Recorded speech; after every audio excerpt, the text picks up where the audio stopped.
Good morning, Pirates, and welcome to PCTV News. I'm Lindsay Johnson. I'm Ethan Schofield. Seniors only have one more Monday, and that means one more segment for the year to share with us. And that means only 3 more Mondays for the rest of the school. Ha ha! But I can't believe graduation's almost here. I know, I'm excited and a little nervous. I don't want to fall on stage, but you know. Yeah, girls wearing all the heels and like trying to go a little bit overboard, you could pretty easily fall. But there are a lot of things that can also go wrong during graduation, and so TJ and I decided to put together a little package on all the things that could go wrong during graduation. So take a minute to look at these guys laughing a little bit and don't make the same decisions these guys did. Alright, what's up guys? So we're here to talk to you about graduation because it's coming up fast. All of us seniors are seriously looking forward to it. I wish it would come sooner than it already is, but we are almost done, we're almost out. But when it comes to graduation, there is a lot that goes on. There's a lot of crazy, there's a lot of anxiety, and there's a lot of stress that happens all in the mix. But with graduation, there's a lot of do's and don'ts. Do's like make it across the stage, make sure you shake everyone's hand, make sure you look big, tall, and proud, and there are also some don'ts. Like, don't do a celebratory dance. Rachel Michelle Hutchinson.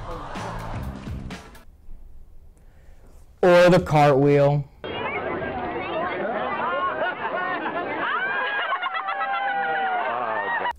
And make sure, unless you are positive, absolutely positive you can land it, don't do a backflip on stage. Keaton Taylor Briggs. And everyone knows this one, the Ev 11 just tripping on stage.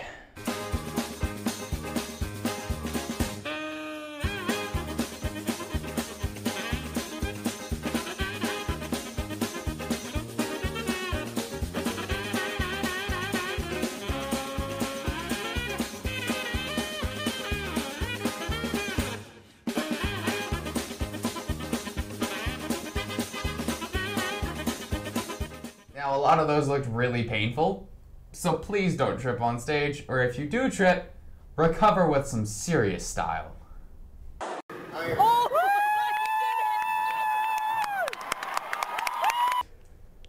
And so that's all we have for you guys on graduation do's and don'ts. So make sure you heed our advice and don't do anything of what you just seen. I hope I don't do that at graduation, but who knows, something might go wrong. That's I'll cross my fingers. Yeah, watch out. No celebratory dances unless you know you can do it, and no trying to do backflips. Don't try and do a backflip. It'll end badly. After all these years in school, I actually never knew my rights as a student. And do you know any of them that might be different from the actual Bill of Rights? No. But I don't. I don't think most of us do, which is an interesting thing. So Brighton actually digs a little deeper on this topic to inform us of our rights as a student.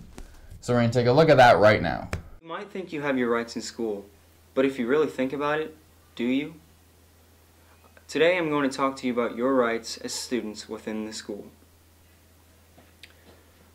Let's talk about the First Amendment and how it applies to you in school. You don't lose your rights to free speech just because you're in school. However, the school district has the right and responsibility to maintain control of the school environment and to maintain discipline. That's where the student handbook comes into play. So don't go throwing them away at the beginning of the year. You might take a look through and to see the do's and don'ts so you don't get blindsided if you happen to get into trouble.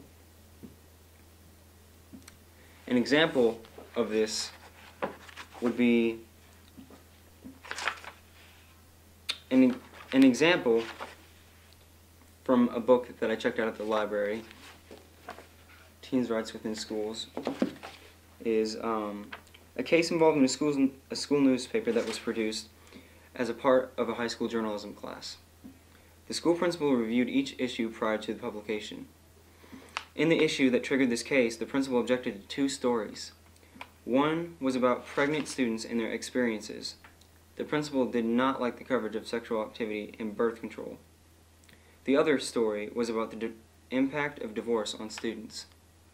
The principal thought that the parents of students who had been quoted should have had an opportunity to respond to what their children were saying. Since there was not enough time to rework the stories, some pages were just left out. Some of the students sued, but the courts decided that school officials could regulate the paper in any reasonable manner, and that in this case, the principal's decisions were reasonable. Next up is search and seizure. The Fourth Amendment says that we are all protected from reasonable searches and seizures by government officials. But what if you are in school and the principal wants to search you or your backpack? Does your principal need a search warrant? Do the same rules apply? The answer is no. Your principal can search you and your belongings without a search warrant, as long as they have a reasonable suspicion that you have broken a law or school policy. The same rules apply at school events such as football games, prom, field trips, etc. So remember, it's always great to be a pirate, and stay safe out there. Wow, that's good to know. I wish I would have known that, not my senior year. Yeah, it's in crazy high how some of school. that actually changes a little bit, where there's some differentiation there and what's okay as a Bill of Rights, what's not okay as a student, vice versa. So guys, we have some announcements for you, end of the year announcements. If you need a Letterman jacket, don't forget to pick up a flyer in the front office. EOC testing is starting, so May 1st and 2nd is Algebra 2, May 4th is Government, May 3rd through the 11th is the PCHS Annual Art Exhibit as well. Pirates Cheerleading Club is hosting its annual pancake breakfast at NCC on May 5th from 8 a.m. to 11 a.m. It's $7 for all-you-can-eat pancakes and sausages and includes a drink. That sounds really good, actually. But Pirates Rock End of the Year celebration is also on May 5th at the Pirates Stadium. Gates open at 6:45 p.m. and the outdoor movie Coco will begin on the football field at 8:15 p.m. And hope to see you all there. It'll be a great time, great way to spend the end of the year. All right, that's all we have for you today, Pirates. See you next week. We're almost there. Hold on, guys. See ya.